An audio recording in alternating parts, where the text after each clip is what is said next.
بسم الله الرحمن الرحيم.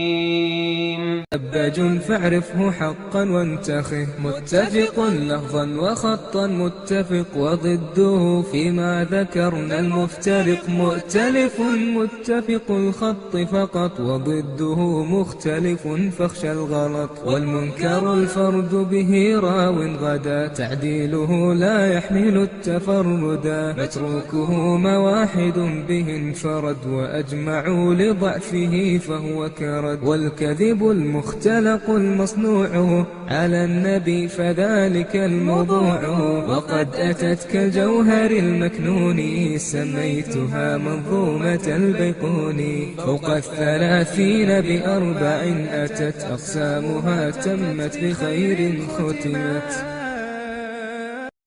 Bismillahirrahmanirrahim. Alhamdulillahi wassalatu wassalamu ala rasulillah wa ala alihi wa ashabihi ajma'in, amma ba'd. Ikhwani fid din, rahimani wa rahimakumullahu jami'an. Pada pertemuan yang telah lalu kita telah menyelesaikan berkaitan dengan pembahasan an-nafaqah, nafkah kepada anak, dan sempat kita masuk sedikit berkaitan dengan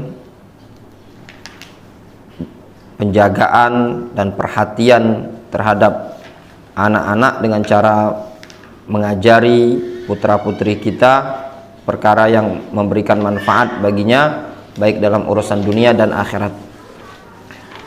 Mungkin sedikit kita tambahkan berkaitan dengan an-nafaqah. An-nafaqah terhadap anak. Untuk an-nafaqah ini adalah sesuatu yang kita berikan kepada anak dari perkara yang halal. Berkaitan nafaqah ini maka diberikan sesuai dengan kadar yang dibutuhkan oleh mereka masing-masing. Masuk dalam nafaqah, nafkah bahasa kita, nafkah untuk anak, sesuai dengan tingkatan mereka masing-masing. Jadi kalau anak yang sudah kuliah, ini nafkahnya tentu berbeda dengan anak yang masih SMP, masih SMA, SD. Adapun hadiah maka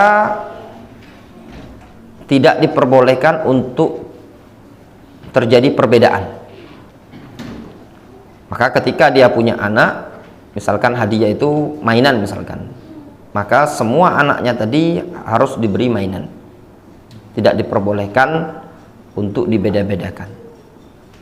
Namun hadiah tadi diperbolehkan sesuai dengan kebutuhan mereka masing-masing.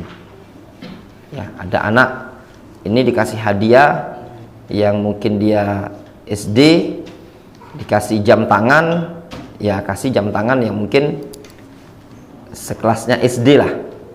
Jam tangan SD dikasih mereknya Rolex, itu tadi asli pula, dibegal nanti.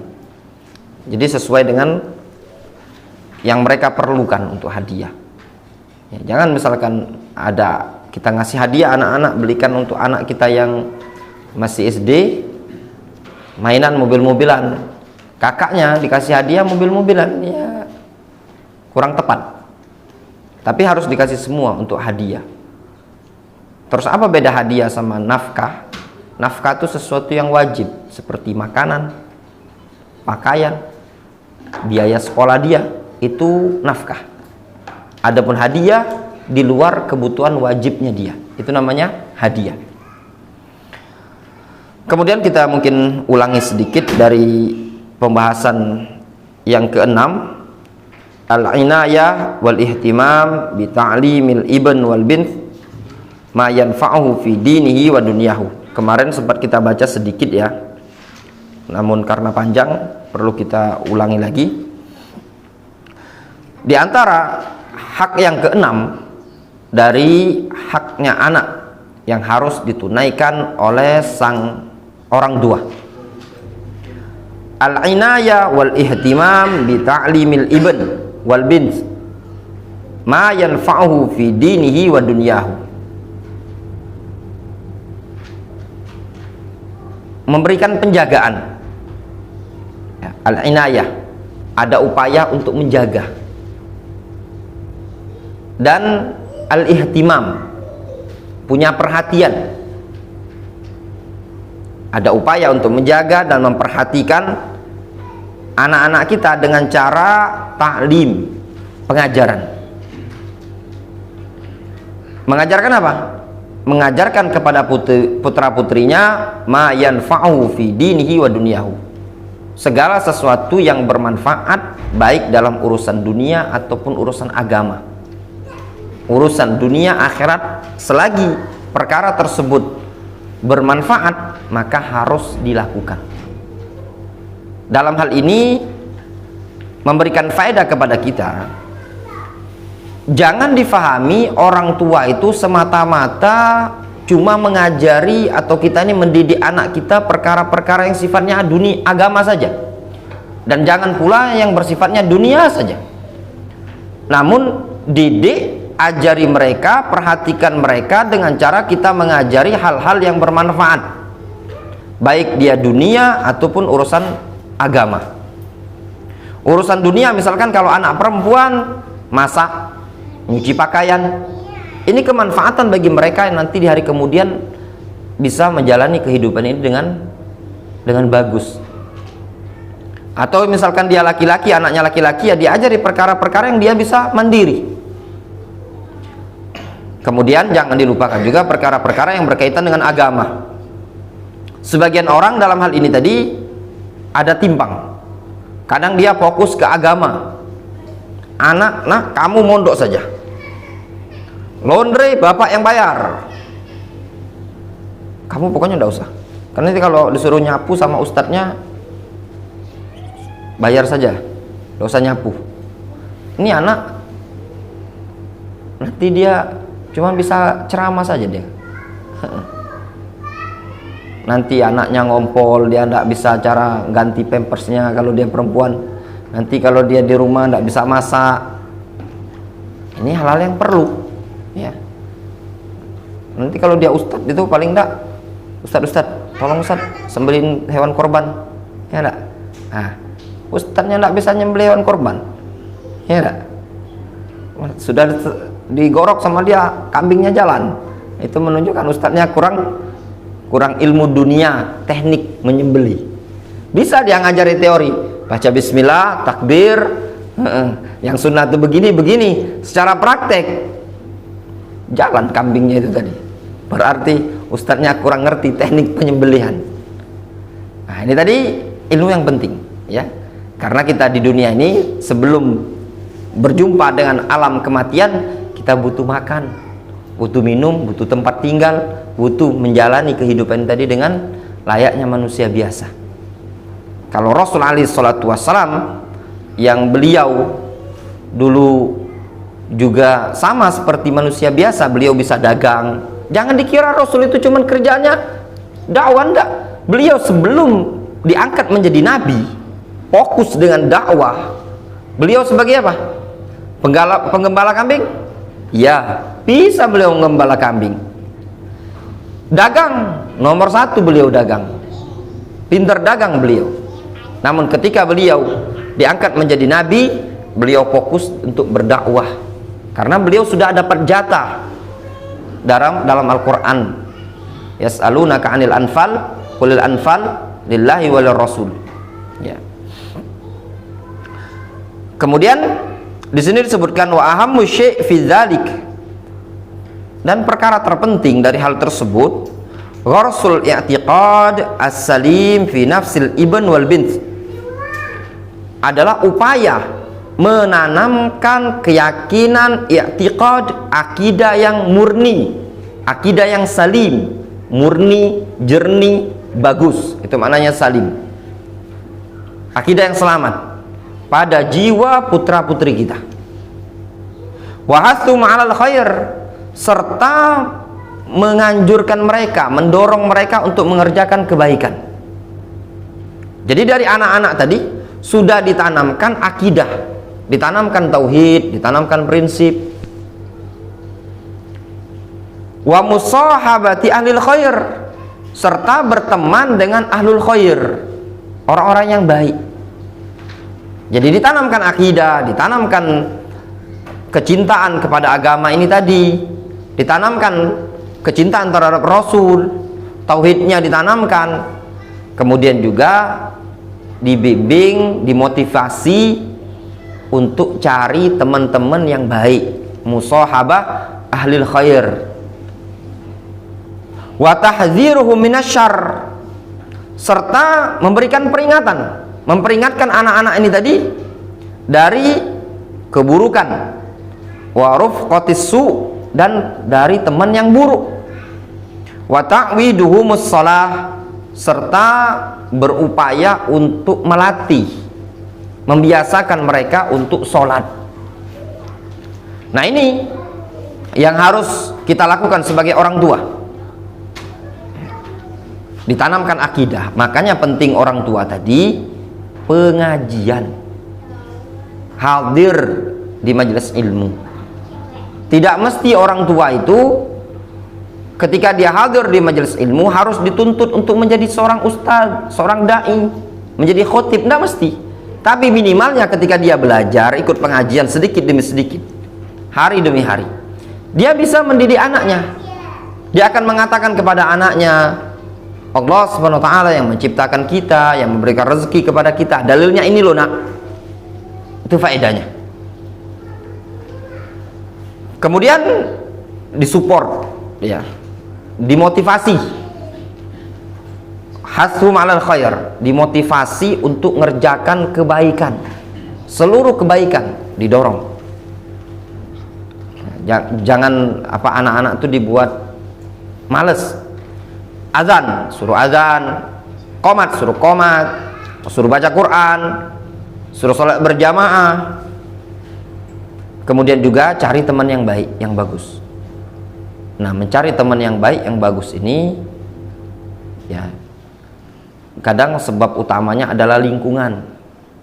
Makanya upayakan, kalaupun kita mau tinggal, menentukan suatu tempat tinggal, ya carilah lingkungan yang mungkin kita itu di lingkungan kawan-kawan yang bisa memotivasi kita untuk ibadah. Tidak mesti tinggal dalam lingkungan pondok pesantren, tidak mesti. Jangan dikira, oh berarti saya harus tinggal di pondok pesantren bersama anak istri. Pondok pesantren tidak menerima orang keluarga itu, anak-anak yang ditampung sama pondok pesantren. Kalau mau di lingkungannya silakan. Atau minimal lingkungan yang mayoritas di sana muslim, ya, yang bisa mendorong, tersemangati untuk anak-anak kita ibadah. Dan jauhi juga lingkungan yang tidak memberikan manfaat bagi kita. Lingkungan yang sama tetangga pun tidak pernah ada istilah ngobrol. Dia yang kalau tetangga ini tadi, dia pokoknya dia sama keluarganya kalau main ke mall, tidak ada dia anak kita main sama anak dia, ini juga tidak bagus. Tapi carilah lingkungan yang kita tadi bisa bergaul, bisa berteman, anak kita juga bisa bergaul. Serta hendaknya orang tua juga memperingatkan anak-anak kita dari teman yang buruk, ya. Qala Allah Ta'ala, Allah Subhanahu wa ta'ala berfirman, wa'mur ahlaka bis salah wastabir 'alaiha la nas'aluka rizqa nahnu narzuquka wal 'aqibatu lit taqwa. Perintahkan anakmu atau keluargamu untuk melaksanakan sholat serta sabarlah terhadap sholat tersebut. Kami tidak minta rezeki kepada engkau, namun kamilah yang memberikan rezeki kepadamu. Wal 'aqibatu lit taqwa, kesudahan atau akibat yang baik bagi orang yang bertakwa. Wa qad jaa fil hadits inda Ahmad wa Abi Daud, disebutkan dalam hadis riwayat Ahmad dan Abu Daud, muru abna'akum bis shalah li sab'in wadribuhum 'alaiha li 'ashrin wa farriqu bainahum fil madaji'.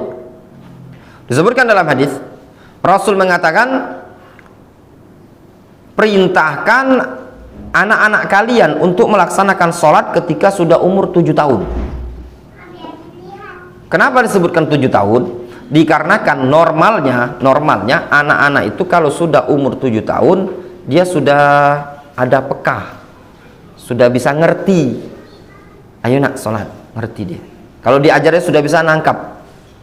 Nah, kalau yang umur 5 tahun 6 tahun diajak sholat masih dia nulis sama kawannya gini-gini dia. Tapi kalau 7 tahun itu sudah mumayyiz namanya. Diperintahkan ketika umur 7 tahun untuk sholat.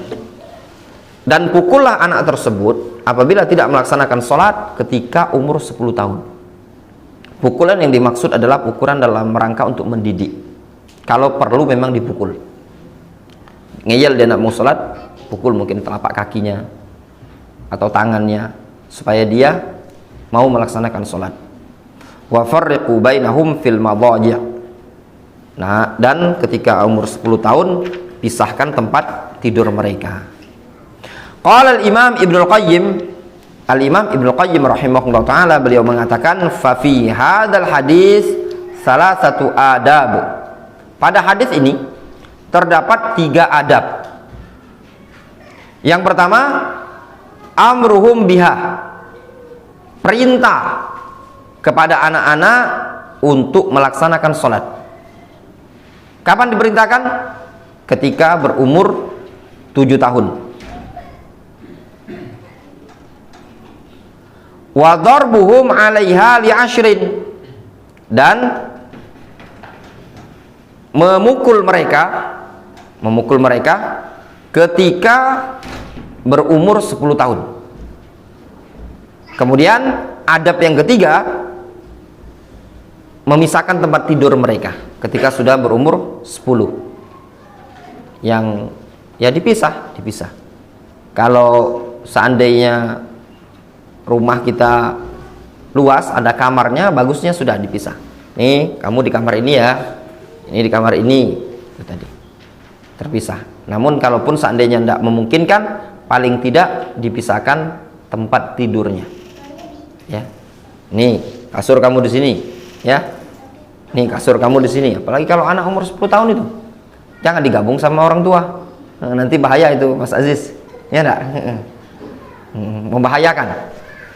Dia kebangun melihat sesuatu yang itu berbahaya, tidak diperbolehkan.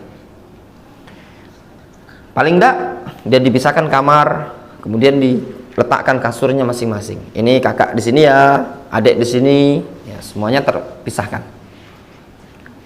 Wa qala aidan fi mautinin akhar, Ibnu Qayyim juga menyebutkan pada tempat yang lain, maksudnya di buku halaman yang lain, di buku yang sama. Kata Imam Ibnu Qayyim, wasabi wa illam yakun mukallafan. Anak kecil itu ya, meskipun belum mukallaf, meskipun dia belum mukallaf, fawaliyuhu mukallafun, maka walinya, wali itu maksudnya orang tuanya, itu yang mukallaf, orang yang terbebani. Anak kecil kalau dia belum balik berarti kan belum mukallaf. Terus siapa yang mukallaf? Siapa yang terbebani? Maka yang terbebani tanggung jawab adalah orang tuanya, walinya. La yahillu lahu tamkinuhu minal muharram, maka tidak diperbolehkan, tidak dibolehkan, ya. Tidak dibenarkan bagi walinya tadi membiarkan dia melakukan perkara yang haram. Tidak dibolehkan. Jadi jangan difahami anak-anak itu walaupun dia belum balik, yang umur 6 tahun, 7 tahun, 8 tahun, 9 tahun, 10 tahun kan belum balik. Jangan difahami, oh dia kan belum balik, enggak apa-apa. Pak, gimana? Boleh enggak minum ini? Apa itu? Bir bintang. Beli dia di Indomaret. Ya enggak? Bapaknya enggak bapaknya minumnya dia apa namanya? Minuman biasa ya, Fanta mungkin. Anaknya minta yang bintang, bagus bang bintang ini katanya tadi kan. Bir kaleng itu kan. Jangan difahami, dia kan belum balik, belum dosa dia ini tadi. Ketika kita melihat dia ingin melakukan kemungkaran, maka tidak boleh bagi kita untuk membiarkannya begitu saja. Kenapa? Fa innahu ya'taduhu, nanti dia terbiasa. Wa ya'suru fitamuhu anhu, dan susah untuk dilepas kalau sudah terbiasa. Lihatlah anak-anak kalau sudah terbiasa ngibon, susah untuk meninggalkan nyedot ibon itu tadi. Kalau sudah terbiasa nyabu, susah. Orang kalau sudah terbiasa perkara-perkara yang haram, susah untuk meninggalkannya, butuh perjuangan. Nanti anak-anak ini kalau sudah terbiasa dia tidak sholat, susah untuk menganjurkan dia untuk sholat. Wa hadza asahu qaulai al-ulama, ini adalah pendapat yang paling sahih dari kedua pendapat para ulama. Wahtajja man lam yarahu haraman alaihi, namun sebagian para ulama yang berpendapat itu tidak haram bagi anak-anak mengkonsumsi sesuatu yang haram. Belum haram, kita katakan memang belum dosa, belum dia dosa. Namun permasalahannya bagi kita sebagai orang tua membiarkan itu dosa. Alasan mereka, anak-anak kan belum diwajibkan sholat tadi kan, kalau belum balik kan, nah kan dibiarkan begitu saja. Boleh apa enggak? Oh, enggak boleh. Alasan mereka, boleh saja biarkan dia, karena dia kan belum juga wajib untuk sholat. Alasannya apa? Bi'annahu ghairu mukallaf, karena dia anak-anak belum mukallaf, belum terbebani. Falam yuharrim lufsahu lil harir kadaba, ya. Tidak diharamkan, belum diharamkan bagi anak-anak untuk pakai apa? Pakaian yang bersutra, yang terbuat dari sutra. Sutra kan tidak boleh bagi laki-laki kan? Apakah untuk anak-anak diperbolehkan? Bagi laki-laki, anak laki-laki? Nah, kalau secara hukum anak-anak memang belum dosa memakai pakaian sutra. Namun bagi kita wali, orang tuanya dia harus mendidik dia, melarang dia dengan mengatakan, nak, ini sutra tidak diperbolehkan untuk laki-laki, tapi diperbolehkan untuk kaum perempuan. Karena kamu laki-laki maka tidak boleh menggunakan sutra tersebut. Wa hadza min afsadil qiyas, kata Imam Ibnu Qayyim. Wah, ini kalau alasan seperti ini itu termasuk kias yang paling buruk, ya. Masa disamakan bolehnya tidak sholat bagi anak-anak, bolehnya konsumsi sesuatu yang haram dengan alasan dia belum mukallaf. Fa inna as-sabi wa illam yakun mukallafan fa innahu musta'iddun litaklif.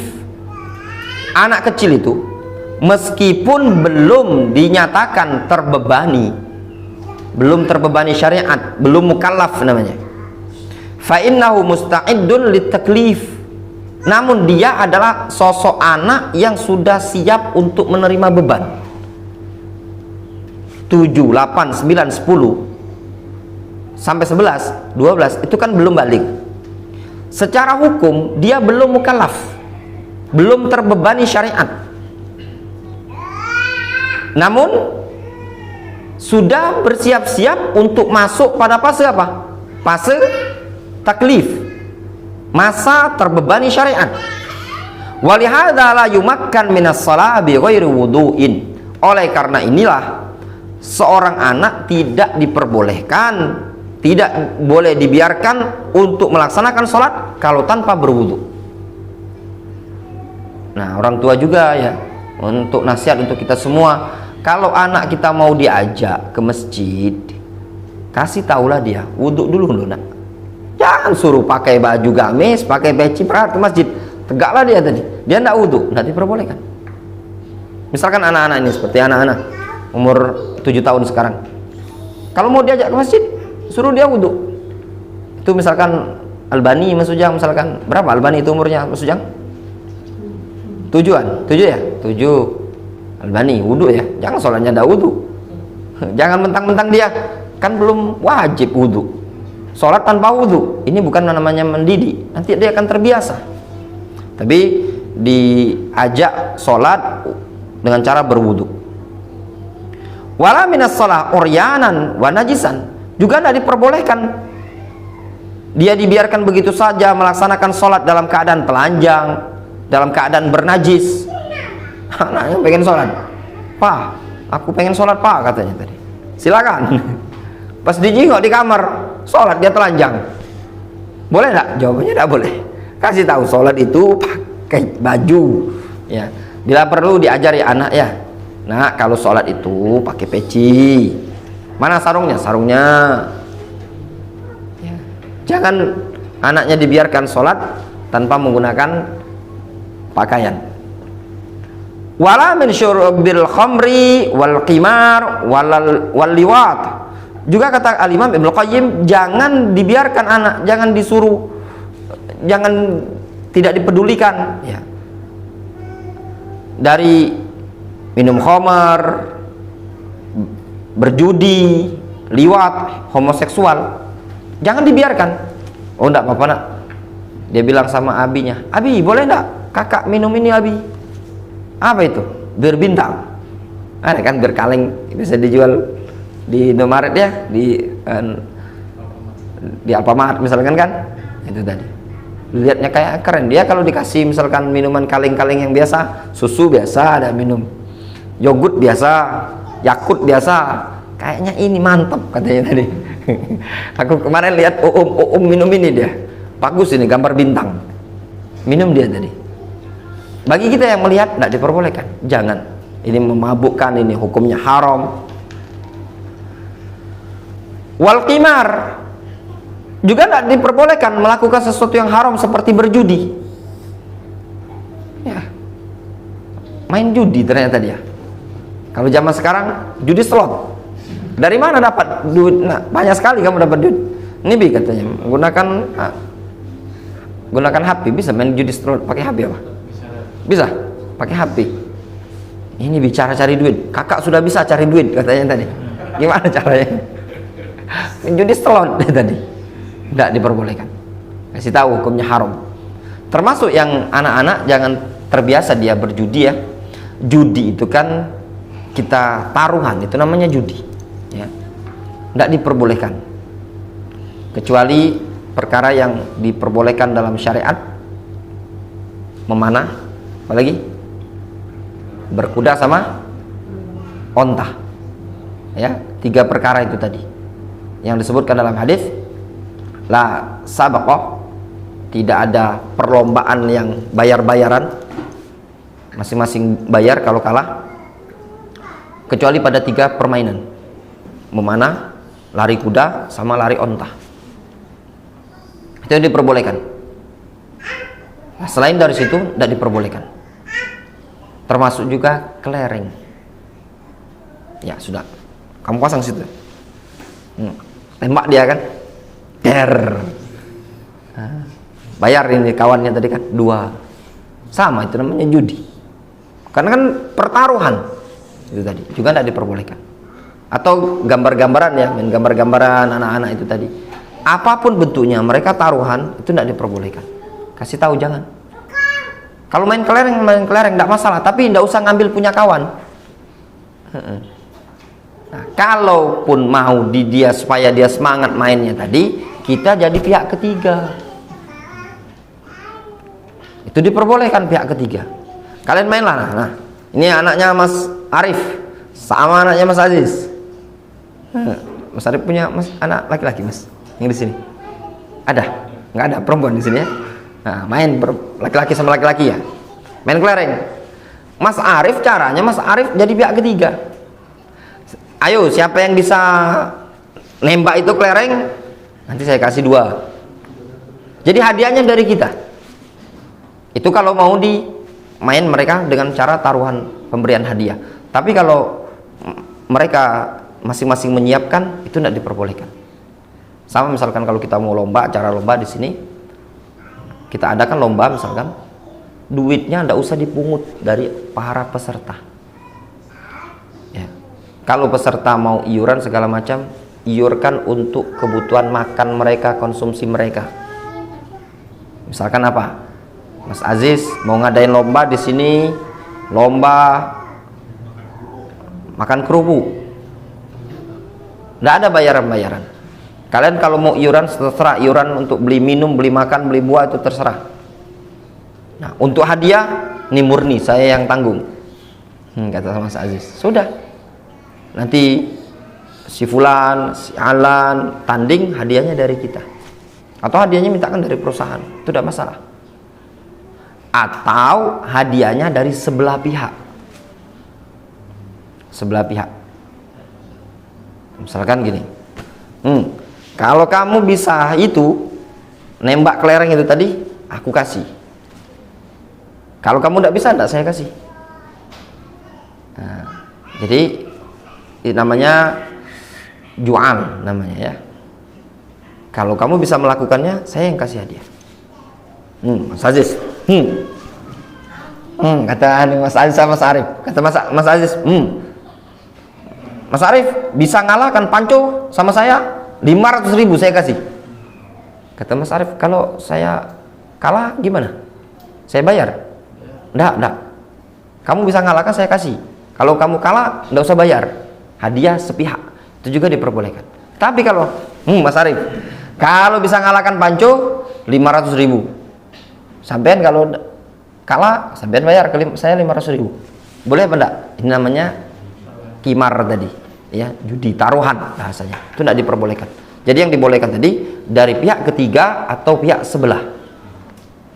Paham? Jadi kalau membuat lombahan, Mas, di kantor kita, di perusahaan, gitu tadi caranya. Mintakan dana dari perusahaan. Jangan punguti dana dari peserta itu tadi. Kumpulin, ya kan? Ayo kita kumpulin 50.000, duit 50.000 tadi dibelikan hadiah, hadiah dikasihkan ke pemenang, itu tidak diperbolehkan. Caranya ya mereka tidak usah pakai daftar-daftar, tidak usah bayar, kita carikan hadiah dari pihak lain atau kita sendiri yang memberikan hadiah tadi, itu tidak masalah. Nah anak-anak ini tadi solusinya kalau dia supaya dia main, kan tidak enak main, masa tembak-tembakan aja tidak dapat hadiah, bosan dia. Caranya kita pihak ketiga kumpulkan anak-anak main kelereng itu, nah kita ajari. Nah ini kalau kena ini, kasih hadiah ya, kasih kelereng 3, atau mungkin kalau dia menang kasih susu, itu diperbolehkan. Jadi hadiah dari orang lain, bukan dari para peserta. Jelas ya? Nah, itu juga sering terjadi. Judi ini sudah terjadi pada anak-anak. Wal liwat, ini liwat itu homoseksual. Na'udzubillah. Ya. Ini juga anak-anak perlu dijauhkan dari hal yang seperti ini tadi.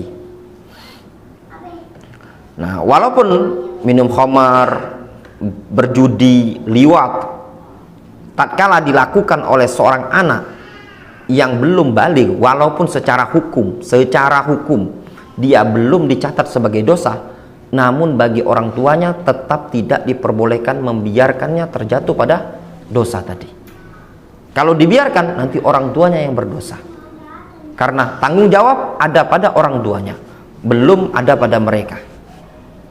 Wa qala aidan, Al-Imam Ibnu Qayyim juga menyebutkan, fa idza sara ibna ashrin izdada quwwatan wa aqlan.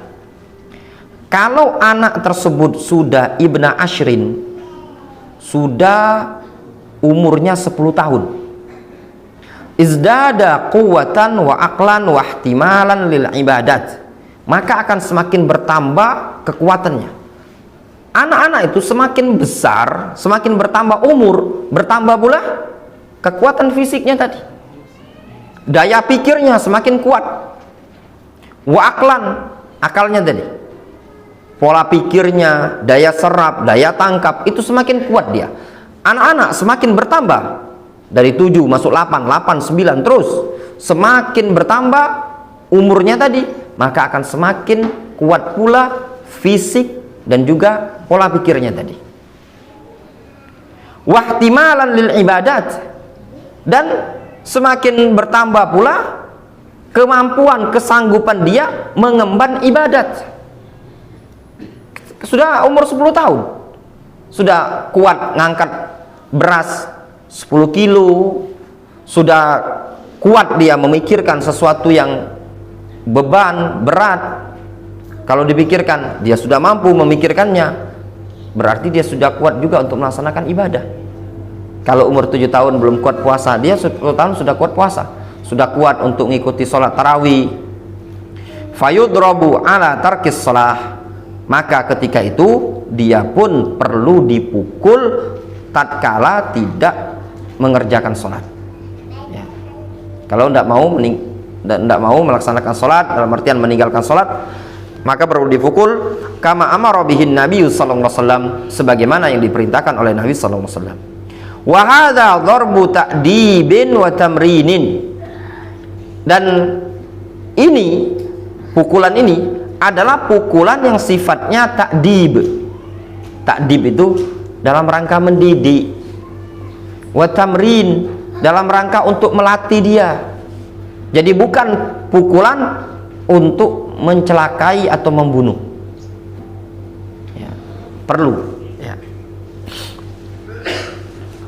Nah, dari sini juga diambil faedah ya, dalam Islam sebenarnya pukulan kepada anak-anak itu diperbolehkan, namun ada batasan umur 10 tahun. Kapan? Tatkala tidak melaksanakan sholat. Itu pun pukulannya dalam rangka ta'dib dan tamrin, dalam rangka mendidik, ya, membina dan melatih dia untuk sholat. Ya, di sini ada yang timpang.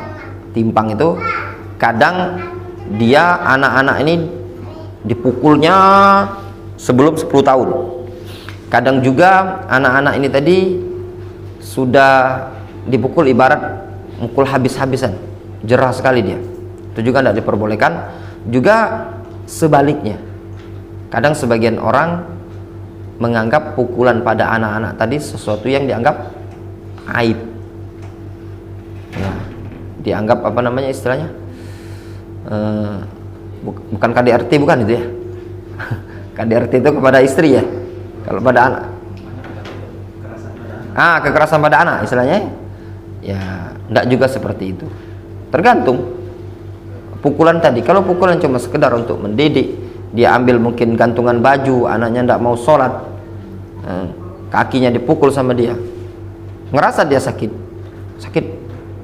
Abi katanya sakit, sudah sholat sana, kalau tidak pukul lagi, akhirnya dia sholat, tidak masalah. Wa inda bulughil ashar, dan ketika sampai 10 tahun, yatajaddadu lahu halun ukhra yaqwa fiha tamyizuhu wa ma'rifatuhu, maka akan muncul kondisi yang lain, kondisi berikutnya. Apa kondisinya? Yaitu kondisi yang akan semakin kuat tamyiznya dia. Tamyiz itu adalah daya serap akal dia untuk membedakan mana yang baik, mana yang buruk. Wa ma'rifatuhu, dan juga pengetahuan dia akan semakin bertambah ketika sudah masuk umur 10 tahun. Wa annahu yu'aqab ala tarkihi, dan dia perlu dihukum tatkala meninggalkan sebelumnya. Walidzalika zahaba katsirun minal fuqaha ila wujubil imani alaihi fi hadzal hal. Oleh karena itulah banyak dari kalangan para ulama ahli fikih, dari kalangan fuqaha, mereka menyatakan wajibnya beriman bagi anak tersebut pada kondisi sudah 10 tahun. Anak-anak ketika kondisi 10 tahun wajib beriman kepada Allah Subhanahu wa taala. Ya, wajib beriman. Itu pendapat mayoritas para ulama. Wa annahu yu'aqabu alai anhu ala tarkihi, dan dia perlu dihukum dikarenakan meninggalkan keimanan tersebut. Wa hadza ikhtiyaru Abil Khattab wa ghairihi wa huwa qaulun qawiyyun jiddan. Ini adalah pendapat yang dipilih oleh Abdul Khattab dan yang lainnya, dan ini adalah pendapat yang kuat sekali. Wa in rufi'a anhu qalamut taklif bil furu', meskipun pada diri dia, pada diri anak yang umur 10 tahun tadi masih terangkat beban syariat, qalamut taklif namanya, pena beban syariat pada amalan-amalan furu'. Dia belum wajib melaksanakan sholat, belum wajib puasa, belum wajib hal-hal yang sifatnya syariat ya, ibadah. Namun secara keimanan ketika 10 tahun sudah wajib dia beriman kepada Allah Subhanahu wa taala. Wajib dia mengatakan Allah Subhanahu wa taala penciptaku. Wajib dia mengatakan tidak ada yang berhak disembah melainkan hanya Allah Subhanahu wa taala. Wajib dia bertauhid, simpelnya. Kenapa alasannya? Fa innahu qad u'tiya alatan alata ma'rifatis sani wal iqrar bi tauhidihi. Dikarenakan sang anak tersebut yang umur 10 tahun sudah diberi alat untuk mengenal pencipta dan mengikrarkan tauhid kepada Allah Subhanahu wa taala. Dia sudah diberi akal, sudah diberi pendengaran, penglihatan, sudah punya hati, sudah bisa memahami akan kebesaran Allah Subhanahu wa taala, akan adanya Allah Subhanahu wa taala yang mengatur alam semesta ini tadi. Jadi dia sudah punya alat untuk mengenal Allah Subhanahu wa taala karena 10 tahun. Wa sidqi rusulihi, dan dia juga sudah punya alat untuk mengenal benarnya rasul-rasul yang diutus. Wa tamakkana min nadhari mithlihi wa istidlalihi, dan dia mampu untuk melihat ke sesuatu yang semisalnya dan mencari dalilnya. Dia mampu karena umur 10 tahun, 11 tahun, walaupun belum balik dia sudah ngerti. Jangan dikira, oh dia kan masih umur kecil juga, enggak apa-apa itu jimat, pakai jimat, enggak apa-apa nak kamu pakai jimat. Nah, kan masih kecil. Beban syariat itu kalau kamu sudah balik, ini kan kamu belum balik. Oh jadi kalau aku pakai jimat ini enggak apa-apa, payah, enggak apa-apa, kan belum balik juga. Oh bukan seperti itu, tapi dari anak kecil harus ditanamkan keyakinan yang benar. Kama huwa mutamakkinun fi fahmil ulum wa sona'i wa masalih dunyahu, sebagaimana dia sudah mampu untuk memahami ilmu-ilmu yang berkaitan dengan maslahat dunianya. Dia ngerti ilmu ini, diajari mengkel bisa, dia diajari nampal ban bisa, diajari nukang bisa, diajari jualan bisa. Masa perkara-perkara dunia dia pandai, ketika urusan keimanan dia bodoh? Maka ini tidak boleh. Fala udhra lahu fil kufri billahi wa rasulihi, maka tidak ada udzur bagi dia kalau dia mengkufuri Allah Subhanahu wa taala dan mengkufuri rasulnya. Ma'a anna adillatal iman billahi wa rasulihi azhar fi min kulli ilmin wa sina'atin yata'allamuha. Ya. Kenapa? Dikarenakan dalil-dalil tentang keimanan kepada Allah dan rasulnya itu lebih nampak, lebih jelas dari segala ilmu-ilmu yang dia pelajari dari ilmu-ilmu dunia ini tadi, entah matematika, fisika, kimia, ilmu alam, ilmu sosial, semua ilmu ini tadi dibandingkan ilmu tentang tauhid itu lebih jelas, lebih gamblang. Jelas ya?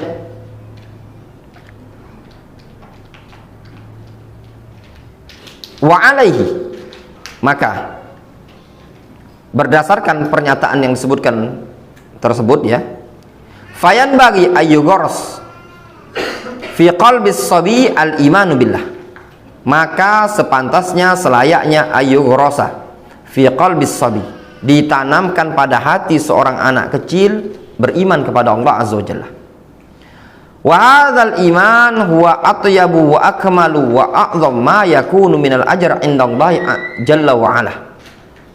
Dan keimanan ini adalah perkara yang paling bagus, paling sempurna, dan paling besar pahalanya di sisi Allah Subhanahu wa taala fima yagrisuhu al-ab wa tagrisuhu al-um fi qalbil walad.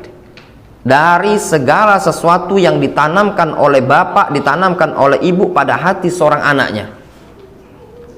Jadi wong tua itu kan, orang tua kadang kan ngajari adab, ngajari akhlak, ya enggak?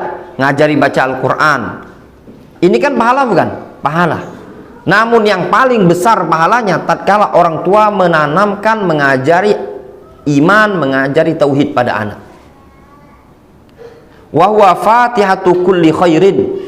Yang namanya keimanan kepada Allah adalah kunci terhadap segala sesuatu, pembuka segala sesuatu kebaikan. Seluruh kebaikan bisa dibuka dengan keimanan kepada Allah. Kalau dia beriman kepada Allah, mentauhidkan Allah Subhanahu wa taala, akan muncul segala kebaikan di depannya. Kalau dia betul-betul bertauhid, betul-betul beriman kepada Allah, akan muncul semangat untuk beribadah, muncul akhlak yang baik, muncul juga bakti yang baik kepada orang tua, muncul juga nanti sikap yang benar dan yang bijak terhadap orang lain, terhadap pemerintah. Kuncinya ada pada iman kepada Allah Subhanahu wa taala. Makanya di sini disebutkan iman kepada Allah fatihatu kulli khairin. Ya. Kunci segala kebaikan, pembuka segala kebaikan. Wa asas kulli ta'atin wa birrin. Dan juga keimanan kepada Allah adalah dasar pondasi untuk setiap ketaatan dan bakti kepada orang tua. Wa huwa aslun asil fi istiqamatil mar'i wa istiqamatil ibn awil bint. Dan keimanan kepada Allah adalah prinsip dasar yang paling mendasar. Aslun asil, prinsip dasar yang paling mendasar dalam keistiqomahan seseorang, anaknya atau putrinya. Nah itulah ikhwan, kalau ditanya bagaimana cara kita supaya tetap istiqomah, kalau pengen istiqomah itu sebenarnya kuatkan tauhid. Orang yang belajar pengajiannya, yang dipelajar sama dia tauhid, tauhid, tauhid, ya, yakinlah dia tetap akan istiqomah. Dalil yang menunjukkan orang yang belajar tauhid akan istiqomah, innalladzina qalu rabbunallah tsumma istaqamu. Orang yang mengatakan rabbunallah, kemudian dia akan istiqomah. Ya. Yutsabbitullahu alladzina amanu bil qauli tsabiti fil hayatid dunya. Allah Subhanahu wa taala kokohkan orang-orang yang beriman. Yutsabbitullahu alladzina amanu. Allah kokohkan orang-orang yang beriman bil qauli tsabit. Beriman dengan apa? Beriman dengan al-qaul as-sabit. Apa al-qaul as-sabit? Kata para ulama, kalimat la ilaha illallah. Allah istiqomahkan, Allah kokohkan, tegarkan orang yang beriman dengan kalimat la ilaha illallah fil hayatid dunya, di kehidupan dunia. Sehingga orang yang mempelajari tauhid, yang jadi prioritas dia belajar, walaupun kadang bosan, masa tauhid lagi, syirik lagi, namun dia akan istiqomah. Itu janji dari Allah Subhanahu wa taala. Yutsabbitullahu alladzina amanu bil qauli tsabiti fil hayatid dunya. Allah Subhanahu wa taala tegarkan, kokohkan orang-orang yang beriman dengan kalimat la ilaha illallah ketika di kehidupan dunia. Nah, ketika orang tua menanamkan akidah pada anak-anak, menanamkan tauhid pada anak-anak, maka akan muncul sekian banyak kebaikan-kebaikan di hari yang akan mendatang. Intinya tanamkan tauhid. Bahkan tauhid, akidah itu lebih awal diajarkan kepada anak-anak sebelum mereka mempelajari Al-Quran. Jadi dari sejak dini, sejak masih kecil, ya. Dulu di sini, di Masjid Al-Ikhlas ini, kita pernah dulu kajian malam membaca hadis dari sahabat Jundub. Jundub menceritakan, kunna ma'a Rasulillah SAW fityanan hazawurah. Kami dulu bersama Rasul, umur kami masih fityan, masih anak-anak, pemuda, remaja-remaja, hazawurah, yang masih mendekati baligh. Ya, dalam artian umurnya belasan nih, menjelang baligh. Apa katanya Jundub? Ta'allamnal iman qabla an nata'allamal Qur'an. Kami belajar keimanan sebelum kami belajar Al-Qur'an. Tsumma ta'allamnal Qur'an fazdadna bihi imanan. Kemudian kami belajar Al-Qur'an, lalu bertambahlah keimanan yang ada pada kami. Wa antumul yaum tata'allamunal Qur'an qabla al-iman. Dan kalian, kata Jundub, di hari ini mempelajari iman atau mempelajari Al-Quran sebelum kalian mempelajari keimanan. Nah, itu pada anak-anak, ya. Percuma ya ikhwan, percuma. Anak kita kalau mau hafal Al-Quran, jangankan hafal Al-Quran 30 juz ya, punya sanad qiraah asyarah.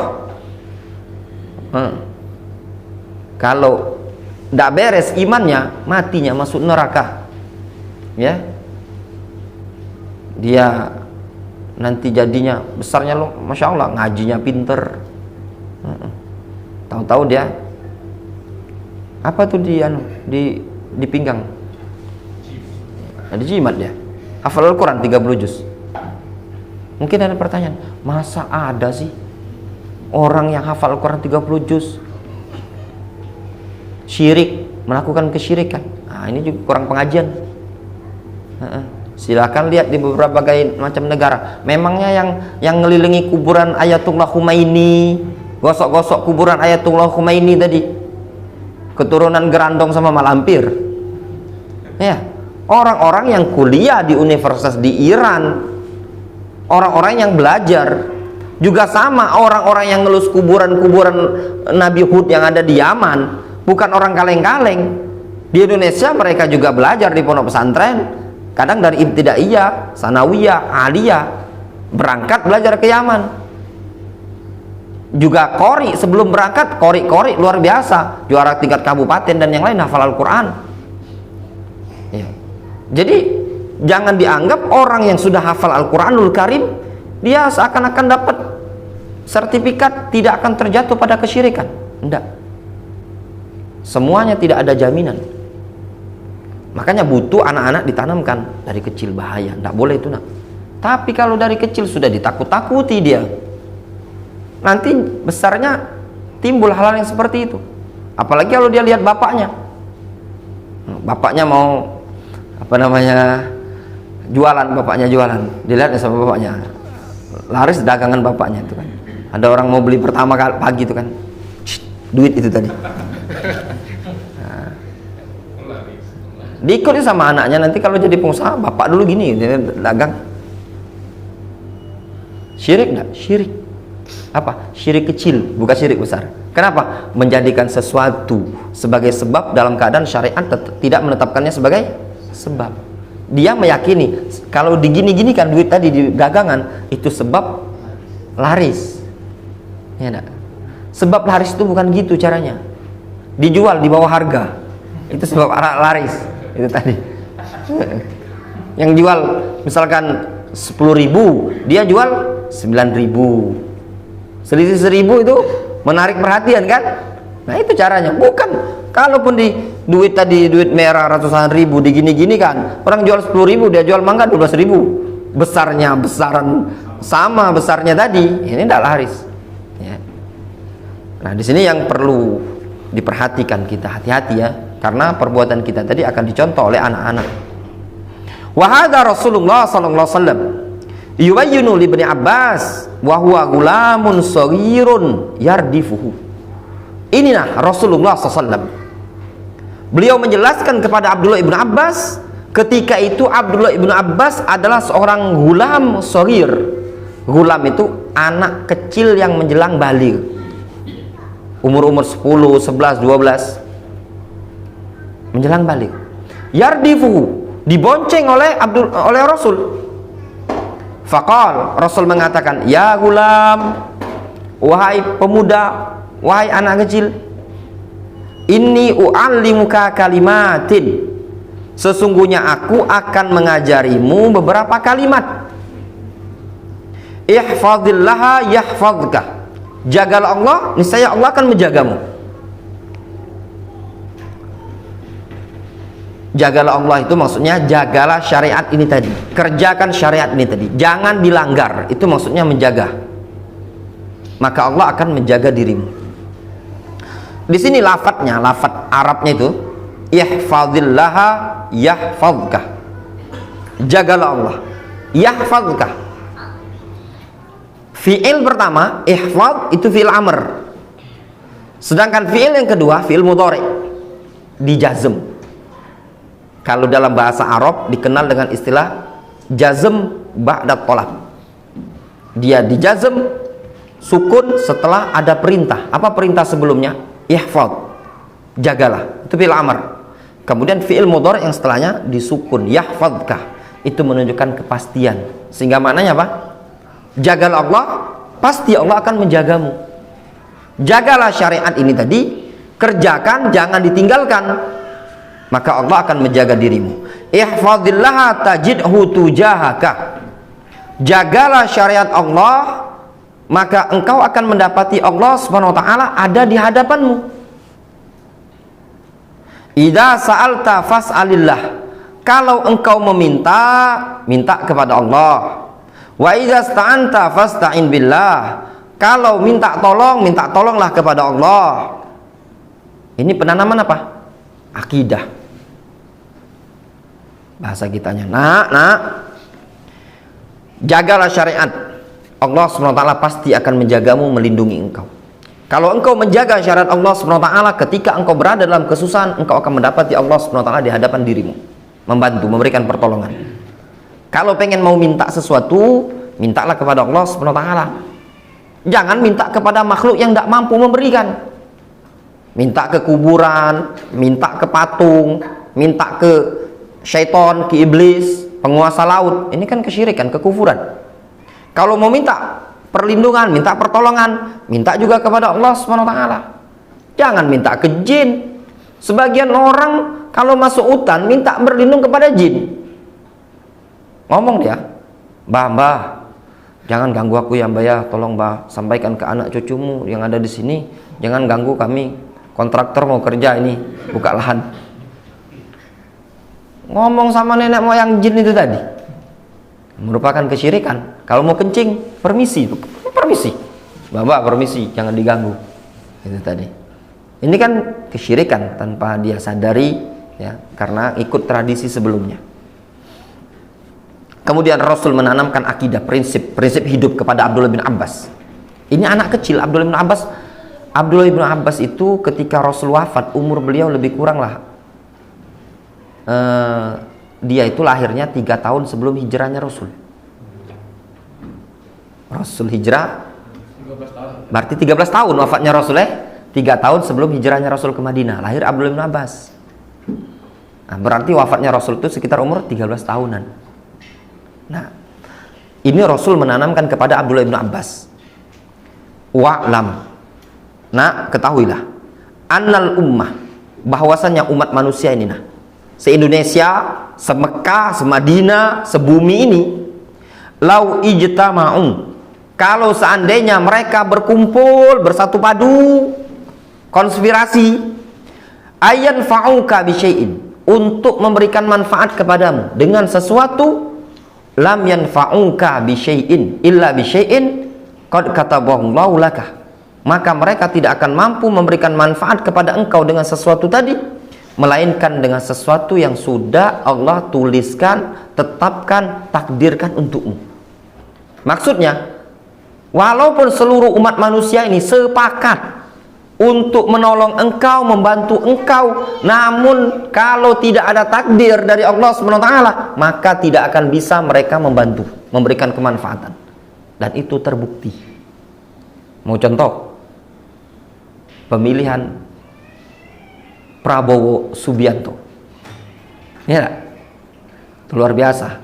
Ana sempat terhalang macet kampanyenya Prabowo dari Sudirman itu sampai waktu itu anak berangkat ke Sungai Bau kajian, macet ini bisa-bisa udah jadi kajian ini. Itu motor tidak bisa gerak. Kampanyenya luar biasa ketika di BKB untuk wilayah Palembang. Pas Jokowi datang Palembang, Selu perjalanan, enggak, orang Selu besar ya, tidak terlalu ramai. Tokoh-tokoh masyarakat ya enggak menghimbau, itu tadi kan. Sampai ada istilahnya apa? Ijtima ulama ya, ulama Indonesia ya, itu tadi kan. Ijtima ulama Indonesia nomor 2. Pas hasil pemilu Jokowi naik lagi, ya enggak? Ternyata memang sudah takdir di Lauhul Mahfuz, Jokowi 2 periode. Seluruh yang diupayakan Prabowo tidak bisa memberikan manfaat kepada Prabowo, melainkan takdir Allah Subhanahu wa taala. Nah, itu menunjukkan balik-balik ke takdir. Kemudian di sini disebutkan dalam hadis, wa ini walau ijtama'u ala ayadurruka bisyai'in, Kalau seandainya mereka bersatu padu untuk memadaratkanmu, menimpakan bahaya padamu, lam yadurruka, mereka tidak akan bisa memadaratkanmu illa bisyai'in, melainkan dengan sesuatu qad katabahullahu 'alaika, yang sudah Allah tetapkan, catatkan, takdirkan untukmu. Kalaupun seluruh umat manusia konspirasi untuk membahayakan seseorang, maka tidak akan bisa terjadi kecuali dengan takdir Allah Subhanahu wa taala. Rufi'atil aqlam wa jaffatis suhuf, telah kering, telah terangkat pena-pena takdir dan kering lembaran-lembaran catatan takdir. Ini kan prinsip menanamkan apa? Supaya kuat dalam hidup. Kalau dipegang prinsip ini tadi, sudah akan tenang. Ya. Ketika mendapatkan celaan orang, dia tidak usah ambil pikir. Ketika dapat pujian, dia tidak juga jadi tersanjung. Biasalah. Celaan tersebut tidak akan bisa membahayakan kecuali dengan takdir dari Allah. Pujian orang juga tidak akan bermanfaat bagi kita kecuali dengan takdir dari Allah Subhanahu wa taala. Berapa banyak di Indonesia nih orang-orang yang kadang ingin dibahayakan, ingin dibahayakan, namun tidak terjadi perkara-perkara yang membahayakan tersebut. Ini seperti misalkan kemarin ada upaya untuk penyiraman air keras ya, sama Novel Baswedan itu kemarin ya. Sampai sekarang ya orangnya masih hidup walaupun sempat cacat. Ada upaya untuk membahayakan orang tersebut, namun ketetapan Allah SWT akan tetap berjalan. Ya. Kemudian di sini disebutkan ada faedah. Qala al-Imam Ibnu Rajab, berkata al-Imam Ibnu Rajab rahimahullah ta'ala fi Jami'ul Ulum wal Hikam, pada kitab Jami'ul Ulum wal Hikam, indah hadzal hadis, ketika beliau komentari hadis ini, kata al-Imam Ibnu Rajab, man hafizallaha fi sibahu wa quwwatihi hafizahullahu fi hali kibarihi wa dha'fi quwwatihi. Kata Rasul, kata al-Imam Ibnu Rajab, siapa yang menjaga Allah, maksudnya menjaga syariat Allah ketika di masa sibah, masa sibah itu masa kecil, wa quwwatihi, di masa-masa kuatnya dia. Jadi masa-masa muda, masa-masa kuat, masa-masa gagah, dia menjaga syariat. Ini faedah. Jangan malas untuk pengajian, jangan malas untuk ibadah di masa kita masih muda-muda ini tadi. Kalau dia menjaga syariat ini tadi, rajin pengajian, rajin baca Al-Quran, di masa kecil, masa mudanya, masa-masa kuat, gagah, maka Allah akan jaga kondisi dia ketika di masa tua dan di masa lemahnya kekuatan. Makanya para ulama mengatakan, sebagian salaf mengatakan, siapa yang membaca Al-Quran di masa-masa kuatnya dia, dan dia rajin baca Al-Quran, rajin menghafal Al-Quran, maka tidak akan Allah timpahkan kepikunan pada akalnya dia. Kenapa? Dikarenakan dia menjaga syariat Allah Subhanahu wa taala. Wa matta'ahu bisam'ihi wa basarihi wa haulihi wa quwwatihi wa aqlihi, maka Allah Subhanahu wa taala akan berikan dia senang ya, pada pendengaran, penglihatan, kekuatan, daya upaya, akalnya, semuanya diberikan nyaman oleh Allah Subhanahu wa taala. Jadi pendengarannya masih utuh, penglihatan masih utuh. Kadang umur 70 tahun, 80 tahun. Pendengarannya tajam, penglihatan tajam. Juga akalnya, kekuatannya juga masih. Ini menunjukkan apa? Orang tersebut bisa jadi di masa mudanya adalah orang yang betul-betul menjaga syariat. Namun kalau maaf, misalkan udah umur 55, jalan sudah miring-miring sebelah, mau ke masjid pun sudah gemetaran, ya, mungkin terlalu banyak dosa di masa muda, sehingga Allah SWT ingin menggugurkan dosanya tadi dengan cara apa? Dikasih penyakit supaya gugur dosanya tadi. Dan itu terbukti ya, disebutkan di kitab yang sama, Jami'ul Ulumi wal Hikam. Ana sempat baca, jadi ada kakek-kakek yang dia loncat ya, loncat-loncatan, lari di zaman dahulu. Jadi ditanyakanlah, ada yang bertanya, "Kek, kok badanmu segar, bugar, kuat seperti ini?" Kata kakek tersebut, "Kami dulu ketika di masa muda menjaga syariat Allah SWT dengan cara mengerjakan dan meninggalkan larangannya. Maka Allah SWT menjaga tubuh kami ketika kami di masa tua." Nah, ketika dia di masa mudanya tadi rajin ibadah, rajin pengajian, rajin baca Al-Quran, maka akan dijaga oleh Allah SWT di masa tua. Demikian juga anak-anak kita nih tadi. Kalau sudah dibiasakan dia di masa kecilnya tadi ibadah, ditanamkan akidah yang benar, rajin membaca Al-Quran, akan terjaga di masa tuanya tadi, sehat, segar. Famtila'ul qalbi ubudiyatan lillahi wa tahqiqul ikhlas lahu azza wa jalla wa gharsu dzalika fil abna huwa min ta'zimillahi fi nufusihim. Maka penuhnya atau terpenuhnya hati dengan ibadah kepada Allah serta perwujudan ikhlas kepada Allah dan menanamkan hal tersebut pada anak-anak kita, itu merupakan bentuk pengagungan terhadap Allah di hati-hati umat manusia, di hati anak-anak kita. Ketika kita menanamkan pada hati anak kita untuk ikhlas, untuk bertauhid, untuk ibadah kepada Allah, itu merupakan apa? Bentuk pengagungan kepada Allah Subhanahu wa taala. Wa irsyadihim ilal khair, serta bentuk pengarahan, membimbing mereka menuju kebaikan. Fahadha fihi manfaatun lil ibad abaan wa auladan fil ula wal akhirah. Maka yang demikian ini padanya terdapat kemanfaatan bagi hamba-hamba Allah Subhanahu wa taala, baik dia status sebagai bapak atau statusnya sebagai anak, baik di dunia ataupun di akhirat. Ketika seseorang sudah ditanamkan akidah yang baik, ditanamkan ubudiyah, ibadah kepada Allah Subhanahu wa taala yang baik di masa mudanya, itu semua akan mendapatkan manfaat bagi dia pribadi, bagi sang anak, dan juga bagi orang tuanya nanti di akhirat. Ada hadis yang menyebutkan orang tua ketika di akhirat derajatnya meninggi. Bapaknya bertanya, "Anna li hadza?" Dari mana saya dapat seperti ini tadi? Raso-raso beramal tidak sampai sejak ini jaknya, tapi kedudukannya meninggi di surga. Kata Allah Subhanahu wa taala, "Bistighfari waladikas saleh." Itu adalah hasil istighfar, permohonan ampun dari anakmu yang soleh tersebut. Nah, anak itu akan bisa menjadi soleh kalau orang tuanya sudah ada upaya dari sejak dini menanamkan akidah yang benar, akidah yang murni. Jangan dari kecil tadi diajari bau-bau kesyirikan, ya. Nah, kayaknya kamu ini sudah masuk SMA, apalagi di sekolahmu ini kayaknya banyak anak-anak tawuran. Ini bapak kasih duit, kamu liburan sekolah ini kamu pergilah ke Mbah sana. Di mana? Di lereng Gunung Bromo. Wah, temui siapa? Temui Padepokan Ki Sapu Angin.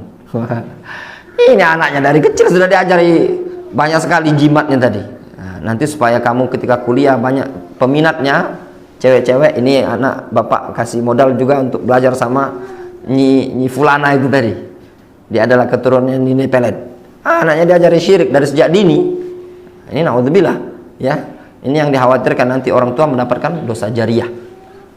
Namun hendaklah kita berupaya mendidik anak kita tadi sejak kecil. Lihat Nabiullah Yakub, ya, menanamkan kepada anak-anaknya akidah tauhid. Kemudian sabian, yang ketujuh dari haknya anak, tarbiyatul abna wal banat ala makarimil akhlak. Mendidik, mentarbiyah, mengajari anak-anak baik laki-laki dan perempuan di atas akhlak-akhlak yang mulia, makarimul akhlak. Wat tahdzir min masawi al akhlak, serta memperingatkan dari akhlak yang buruk. Fahada minal ilmin nafi', ini termasuk ilmu yang bermanfaat. Mengajari anak untuk berakhlak baik, mengajari anak untuk beradab yang baik, adab islami. Ini adalah sesuatu yang digolongkan ilmu nafi', ilmu yang bermanfaat. yang akan didapatkan oleh orang tua ketika orang tua telah meninggal dunia. Jadi anaknya tadi kalau dia berakhlak baik, beradab baik, kan diamalkan sama dia. Ini orang tua dapat pahala. Dikenal dengan ilmu nafi', ilmu yang bermanfaat, dimanfaatkan oleh anak-anaknya.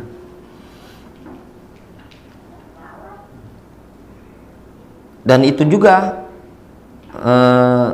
tujuan atau dakwanya Nabi sallallahu alaihi wasallam. Rasul mengatakan apa? Innama bu'istu liutammima makarimal akhlak. Aku diutus untuk menyempurnakan akhlak-akhlak yang mulia. Namun di sini ada perlu kita ingatkan, akhlak yang mulia, makarimul akhlak dikatakan mulia apabila terpenuhi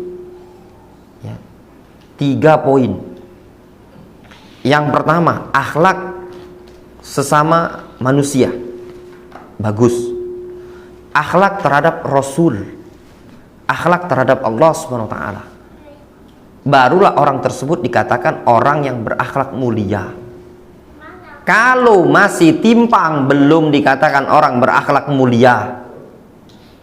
Kalau sesama manusia, masya Allah luar biasa, santun, kalem, prasangka baik, suka membantu, ya.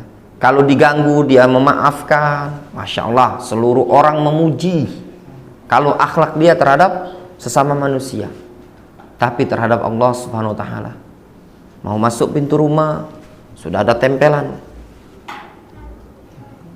ngomongnya kalem sekali. Apa ini mas?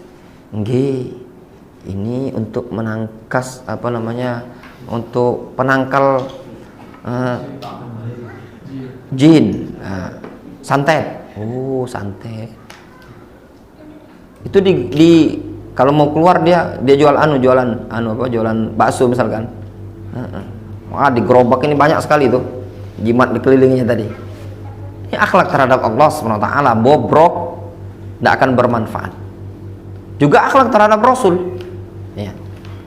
Kalaupun dia akhlaknya baik terhadap Allah Subhanahu wa taala, tauhidnya baik, namun akhlak terhadap Rasul, yaitu itibaknya dia terhadap Rasul buruk, juga tidak bermanfaat. Jadi seseorang dikatakan akhlaknya baik, 3 poin tadi ada pada dia. Baik sikap dia terhadap Allah, baik sikap dia terhadap Rasul, dan juga sesama umat manusia. Jadi jangan difahami akhlak ketika disebutkan akhlak itulah makanya belajar akhlak yang baik, adab yang baik. Jangan belajar tauhid terus. Sama saja, tauhid itu adalah adab kita terhadap Allah Subhanahu wa taala, adab terhadap Sang Pencipta. Dia tuh sudah belajar adab terhadap Sang Pencipta, cuma belum belajar adab terhadap sesama manusia. Bukan disalahkan seperti itu kurang tepat ya. Kalau sebagian orang kadang mengatakan, kamu tuh belajarnya tauhid terus, tapi tidak belajar adab sesama manusia. Ya, bukan tidak, mungkin belum sampai. Makanya tadi, ya semuanya perlu dipelajari, butuh waktu. Selain kita punya adab terhadap Allah, adab terhadap Rasul, adab terhadap agama ini, juga kita perlu beradab sesama manusia ini tadi. Di sini disebutkan, li'annal akhlaq laha manzilatun rafi'atun fi syar'il mutahhar. Dikarenakan akhlak yang mulia tersebut memiliki kedudukan yang tinggi dalam syariat yang suci ini. Qala Allah Jalla wa Ala hakiyan lana qaula Luqman libnihi. Allah Jalla wa Ala menyebutkan, berfirman tatkala menghikayatkan ucapan Luqman kepada anaknya, Luqman Al-Hakim, seorang laki-laki yang soleh, yang bagus dalam mendidik anaknya. Kata Luqman, ya bunai, wahai anakku, aqimis sholah, dirikanlah sholat. Akhlak bukan ini, akhlak terhadap Allah Subhanahu wa taala. Wa'mur bil ma'ruf, nak galak-galak memerintahkan yang ma'ruf. Ya enggak? Akhlak ini akhlak. Maksudnya selain dia ibadah kepada Allah, dia juga ngajak orang gitu loh. Wanha 'anil munkar, dan cegahlah perkara-perkara yang mungkar. Maksudnya, selain dia meninggalkan perkara yang mungkar, dia juga ada upaya untuk melarang orang lain. Wasbir ala ma asabak, dan sabarlah terhadap apa yang menimpamu. Nah, kalau kamu ingkarul mungkar, diomongi orang sok kealiman, sabar. Ini kan nasihat sang Luqman, yaitu Luqman Al-Hakim, mendidik anaknya untuk sabar. Inna dzalika min azmil umur. Ya, sesungguhnya yang demikian itu tadi termasuk azmil umur, perkara yang kuat, ya, yang teguh. Wala tusair khaddaka linnas, jangan engkau palingkan, lengoskan bahasa kita, pipimu dari pandangan orang lain, dari umat manusia. Gaya, terlalu gaya, tak kalah nyingok itu kan. Nah, wala tamshi fil ardi marahan, jangan pula jalan di muka bumi sok gaya, congkak, sombong, naik motor. Itu bentuk kesombongan. Cak hebat nih yang motor tuh. Ngebut ada pula cuman knalpot bae jeprong itu tadi. Mula dilantak beat. Enggak perlu nak beat baru. Beat 2016 jauh ketinggalan. Cuman karena Air King ini tadi, Air King udah perlu bagus. Air King tahun keluaran pertama 94 atau 95 itu tadi. Cuman suaranya jeprong-jeprong, sangat hebat kan. Nah, ini juga wala tamshi fil ardi marahan, wala tusair khaddaka linnas, wala tamshi fil ardi marahan, jangan palingkan wajahmu dari umat manusia. Nah, itu juga ikhwan, adab gitu ketika mungkin perlu kita perbaiki sama-sama mungkin ya. Kadang kita juga lalai, kadang ketika kita ngobrol ini kita memalingkan wajah dari orang yang diajak ngobrol. Dengan apa? Dengan handphone ini kadang. Lagi sibuk main game. Ya boleh, silakan. Sibuk dengan game atau sibuk yang dia dengan apa namanya browsing di internet, main medsos dan yang lainnya tadi. Perlu dilihat dulu. Oh ya. Kadang tidak pula penting. Kalau yang terlalu penting, misalkan penting, taruhlah ini lagi masuk orderan, taruhlah masih lah. Ntar balas si dulu ya. Ini ada yang mau pesan 20 kodi ini tadi pakaian, taruhlah. Ini enggak, cuma main game, nembak dia. Kawannya ngajak ngobrol. Itu termasuk memalingkan wajah dari umat manusia. Itu tidak boleh. Makanya kalau diajak ngomong, ya sudah, hadapi. Siapapun, seorang wanita ketika suaminya ngajak ngomong, ya dihadapi, dilihat baik-baik, dengarkan. Suami juga begitu. Orang tua ketika ngajak kita ngomong, kita perhatikan baik-baik. Orang itu kan enak kalau diajak ngomong, diperhatikan. Makanya dalam Islam dilarang sholat toleh kanan, toleh kiri. Kan disebut dengan ikhtilasun, yahtalisu syaiton. Itu namanya curi-curi pandangan yang dicuri oleh syaitan. Kan diperintahkan untuk menghadap ke arah depan. Fa inna Allah qibala wajhi. Allah SWT di arah depannya dia. Kalau sholat kanan, kiri, itu saja tidak sopan, apalagi ngobrol dengan orang lain. Jangan engkau palingkan wajahmu dari umat manusia, jangan pula jalan di muka bumi dengan congkak atau sombong tadi. Innallaha la yuhibbu kulla mukhtalin fakhur.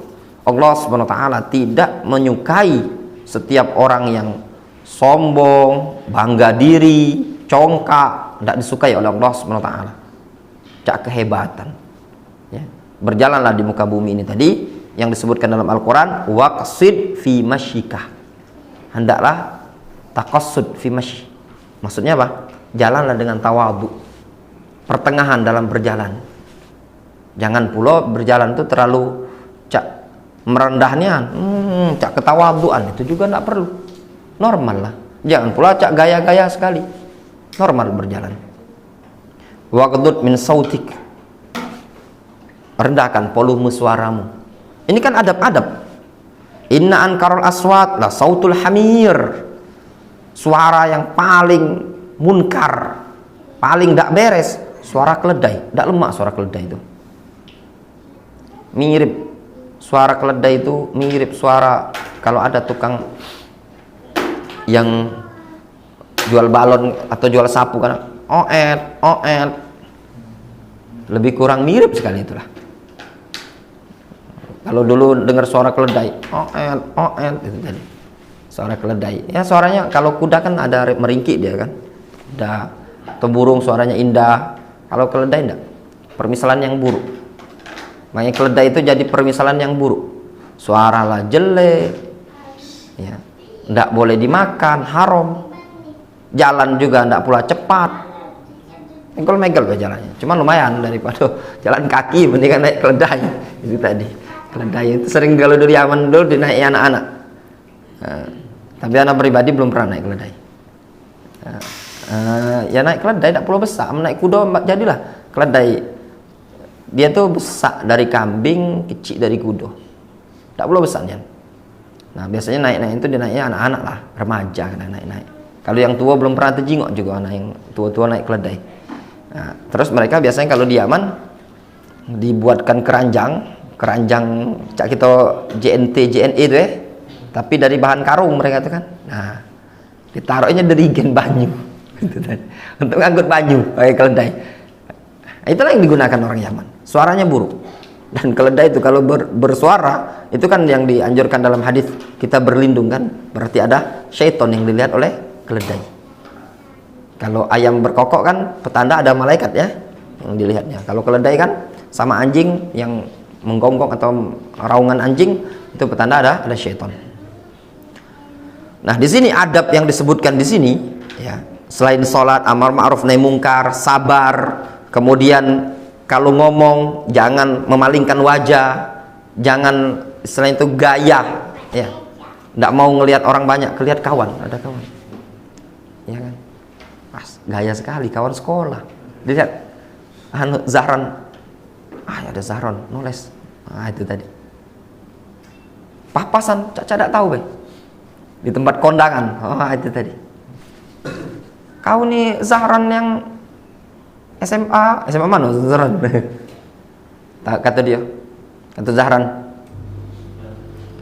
tidak aku nggak kenal saya.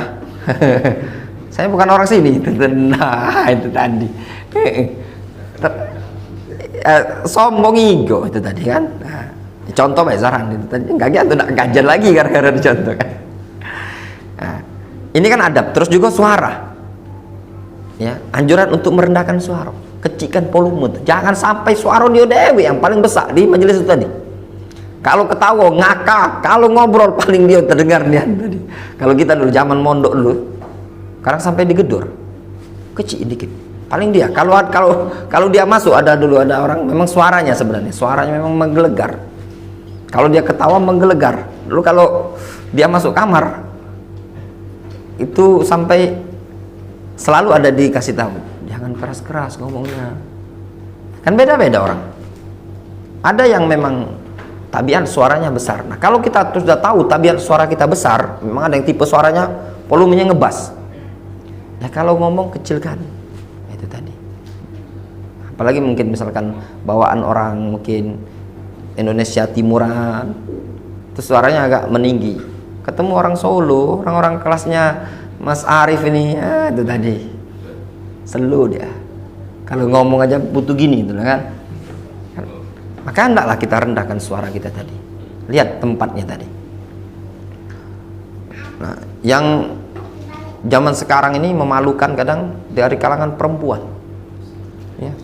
Perempuan itu kalau ngumpul sama perempuan itu suaranya mengalahkan laki-laki. Hendak yang awam, kalau yang awam sudah mungkin wajar ya. Awam ini kadang di pengajian,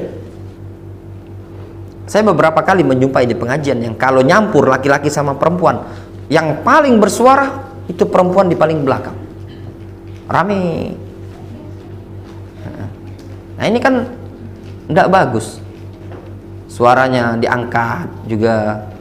Kalau laki-laki tidak layak untuk meninggikan suara di hadapan orang lain, hendaklah merendahkan suaranya. Maka seorang perempuan terlebih lagi untuk membiasakan adab yang seperti ini. Nah yang seperti ini biasakan di hadapan anaknya.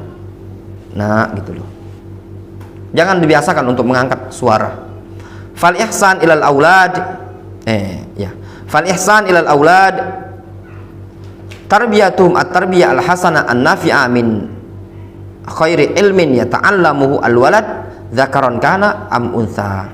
Maka al-ihsan ilal aulad, berbuat baik kepada anak, yaitu dengan cara mentarbiyah mereka dengan tarbiyah yang bagus, yang bermanfaat, berupa khairi ilmin, merupakan sebaik-baik ilmu yang dipelajari oleh sang anak, baik anak laki-laki atau anak perempuan. Tatkala orang tua mendidik dia dengan didikan yang baik, yang bermanfaat, itu adalah ilmu yang paling bagus. Ayo ikhwah, pendidikan anak itu sebenarnya yang terbesar adalah di rumah, bukan di luar. Dia di luar, di luar itu tadi sekolah, misalkan anggap sekolah itu masuk jam 7 pagi, pulang full day, anggaplah full day, jam 5 sore, belum sampai 12 jam dia belajar.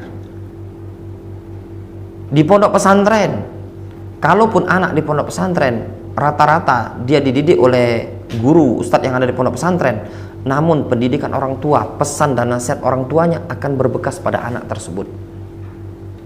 Makanya kalau orang tuanya tadi bagus dalam mendidik anaknya di rumah, maka anaknya akan menjadi baik ketika di sekolahan, karena pendidikan orang tua tadi akan membekas. Makanya orang tua itu ketika menyekolahkan anak, jangan anak dikompori, anaknya dikompori untuk ngelawan gurunya.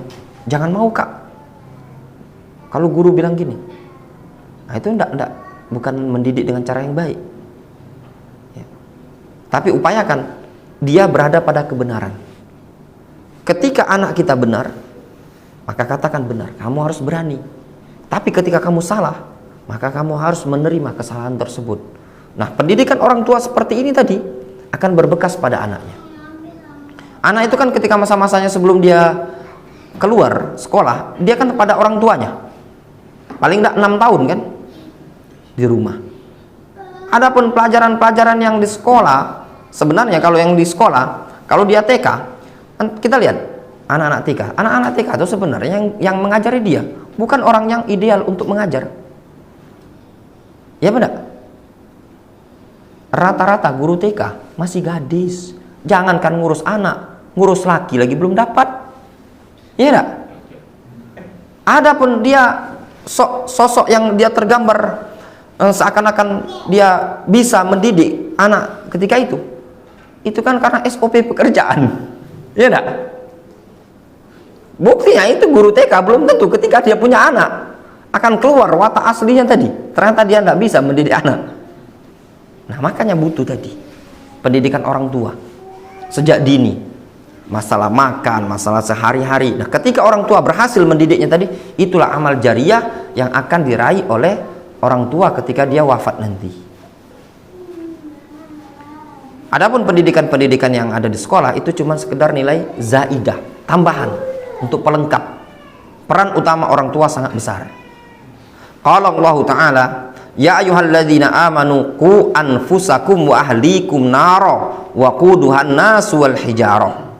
Wahai orang-orang yang beriman, jagalah anfusakum, diri kalian, wa ahlikum, keluarga kalian, naro, dari neraka, waquduhan nas wal hijarah, yang bahan bakarnya adalah manusia dan batu.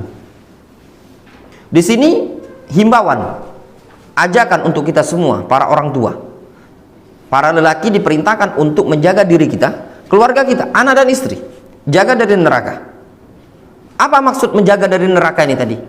Apakah ketika di akhirat nanti antum tukang kipasi api neraka, jangan supaya anak kita tidak terbakar? Bukan seperti itu pemahamannya. Namun disebutkan oleh Imam Asy-Syaukani rahimahullah ta'ala, beliau mengatakan, wa qad akhraja Abdur Razzaq wal Firyabi wa Sa'id ibnu Mansur wa Abd ibnu Humaid wa ibnu Jarir wa ibnu al-Munzir wal Hakim wa Sahau an Ali ibnu Abi Thalib. Kata Imam Asy-Syaukani, Abdur Razzaq, Al-Firyabi, Sa'id ibnu Mansur, Abd bin Humaid, Ibnu Jarir At-Tabari, Ibnu Al-Munzir, Al-Hakim meriwayatkan dari Ali bin Abi Thalib tafsir firman Allah Subhanahu wa taala, ku anfusakum wa ahlikum naro. Apa tafsirnya?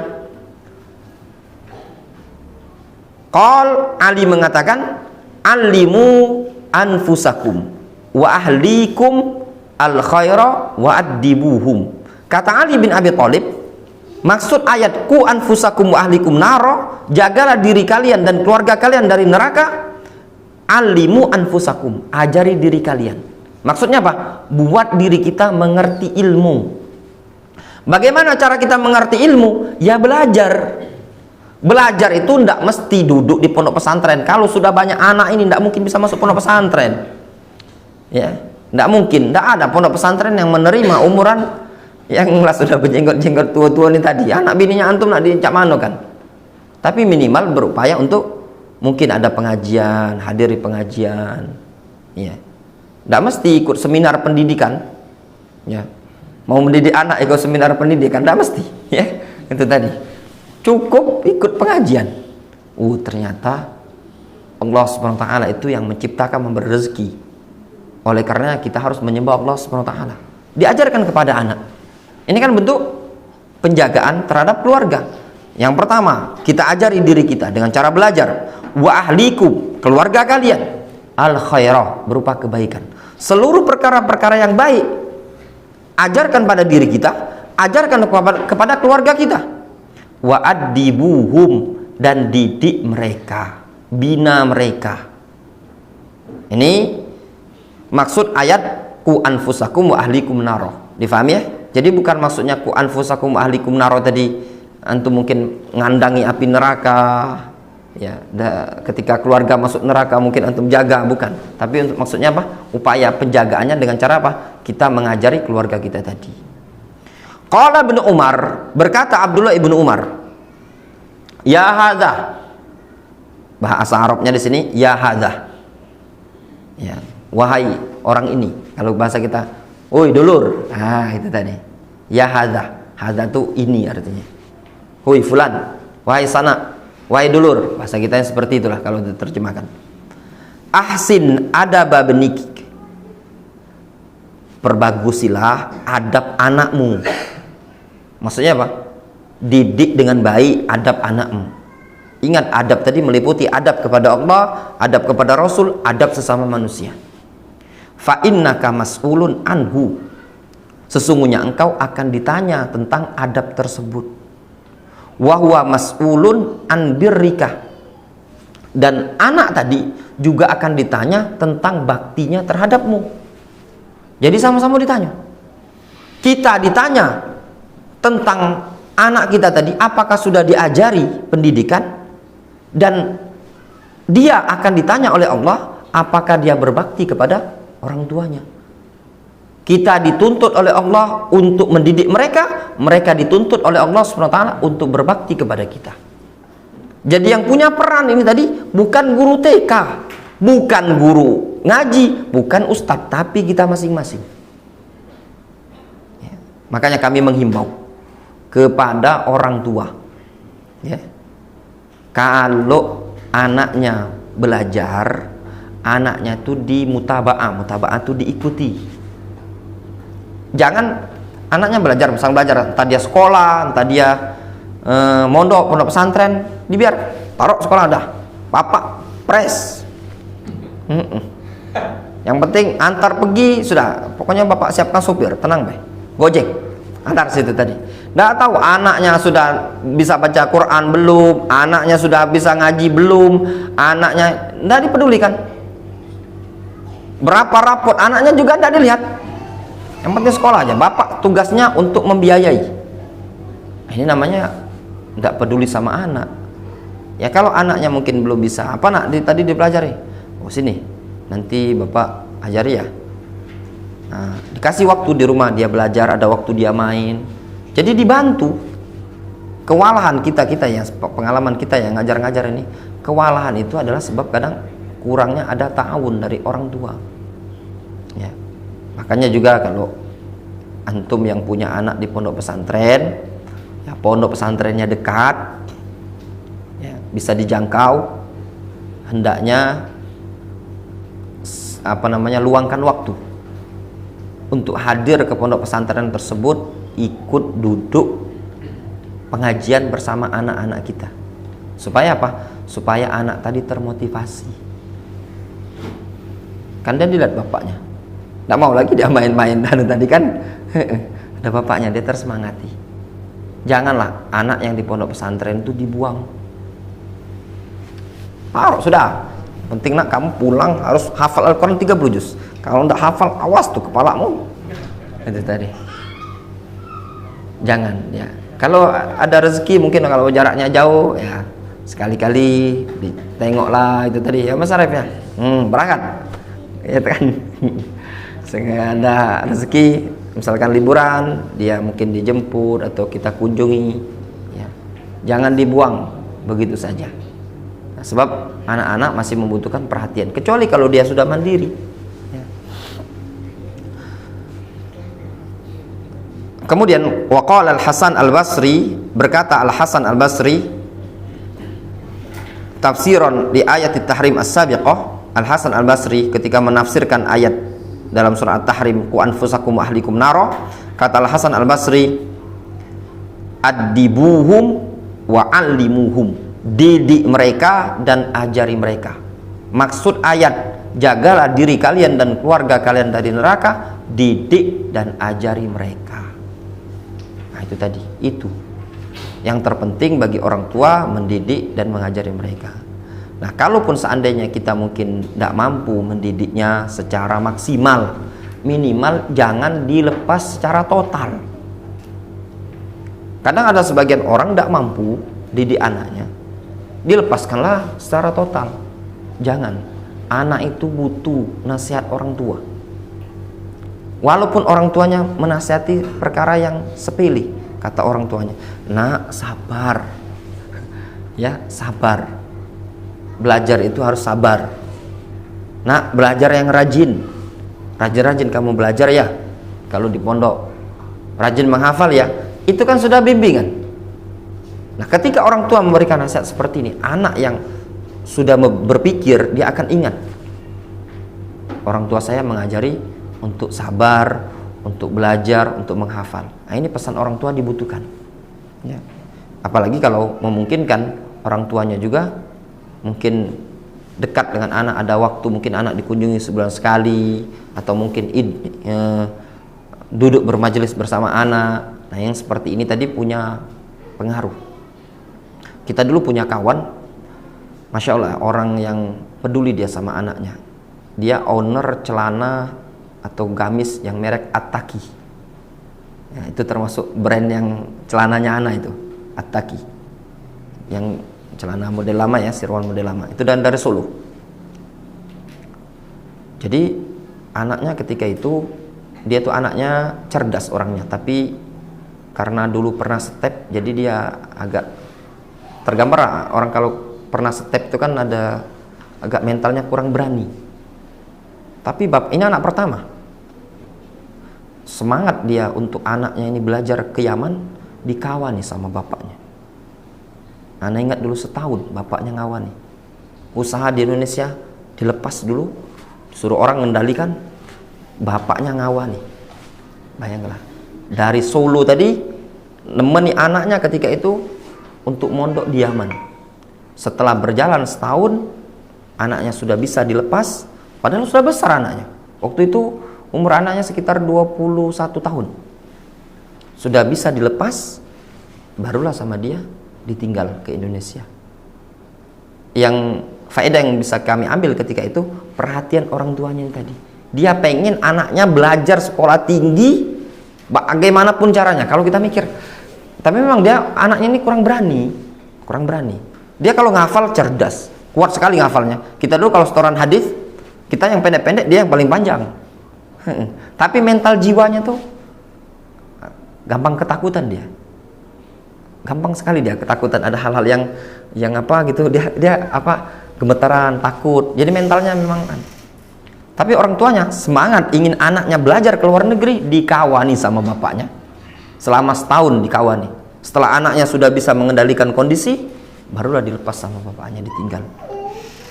Nah, ini kan kepedulian orang tua terhadap anak. Mudah-mudahan bermanfaat untuk kita semua, bagi orang tua sebagai istilahnya saya pribadi mengajarkan buku ini bukan dalam rangka untuk orang lain sebenarnya, tapi untuk memperbaiki saya pribadi, mengkaji, mengambil faedah dalam mendidik anak. Ya. Alhamdulillah dari beberapa keterangan yang kita ambil ini tadi ada faedah yang untuk saya pribadi karena kita punya anak sama-sama. Ya, adapun yang mungkin masih bujangan, ya paling enggak punya modal untuk mendidik. Ya. Wallahu ta'ala naktafi bihadzal qadar wa sallallahu ala nabiyyina Muhammadin wa ala alihi washabbihi ajma'in wa akhiru da'wana anil hamdulillahi rabbil alamin. Wassalamualaikum warahmatullahi wabarakatuh.